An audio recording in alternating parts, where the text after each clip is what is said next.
കരുവന്നൂർ സഹകരണ ബാങ്ക് തട്ടിപ്പ് കേസിലെ ഇ.ഡി നടപടിക്ക് പിന്നാലെ CPIM അക്കൗണ്ടുകൾ പരിശോധിച്ച് ആദായനികുതി വകുപ്പ്. CPIM തൃശൂർ ജില്ലാ കമ്മിറ്റിക്ക് അക്കൗണ്ടുള്ള ബാങ്ക് ഓഫ് ഇന്ത്യയുടെ തൃശൂർ ബ്രാഞ്ചിൽ ഇന്നലെ രാത്രി പരിശോധന നടത്തി. തൃശൂർ ജില്ലാ കമ്മിറ്റി ഓഫീസ് സെക്രട്ടറി വിളിച്ചുവരുത്തി വിവരങ്ങളും തേടി. AC മൊയ്തീന്റെ നേതൃത്വത്തിൽ മുതിർന്ന നേതാക്കൾ യോഗം ചേർന്ന് സാഹചര്യം വിലയിരുത്തി. എൻഫോഴ്സ്മെന്റ് ഡയറക്ടറേറ്റിനു പിന്നാലെ കരുവന്നൂരിൽ CPIMനെ പ്രതിരോധത്തിലാക്കി ആദായനികുതി വകുപ്പും പിടിമുറുക്കുകയാണ്.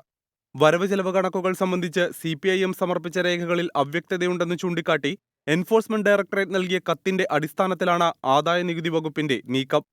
KYC ഇല്ലാതെ CPIMന് തൃശൂർ MG റോഡിലെ ബാങ്ക് ഓഫ് ഇന്ത്യ ശാഖയിൽ അക്കൗണ്ടുണ്ടെന്നാണ് ആദായനികുതി വകുപ്പിന്റെ കണ്ടെത്തൽ. ഈ അക്കൗണ്ടിൽ 6 കോടി രൂപയുടെ നിക്ഷേപമുണ്ടെന്നും 1 കോടി രൂപ CPIM ജില്ലാ സെക്രട്ടറി MM വർഗീസ് പിൻവലിച്ചുവെന്നുമാണ് വിവരം. ഇതിന്റെ അടിസ്ഥാനത്തിലാണ് MM വർഗീസിനെ ആദായനികുതി വകുപ്പ് ചോദ്യം ചെയ്തതും തൃശൂർ MG റോഡിലെ ബാങ്ക് ഓഫ് ഇന്ത്യ ശാഖയിൽ പരിശോധന നടത്തിയതും. തൃശൂർ ജില്ലാ കമ്മിറ്റി ഓഫീസ് സെക്രട്ടറി അടക്കം ബാങ്കിലേക്ക് വിളിച്ചുവരുത്തിയായിരുന്നു പരിശോധന.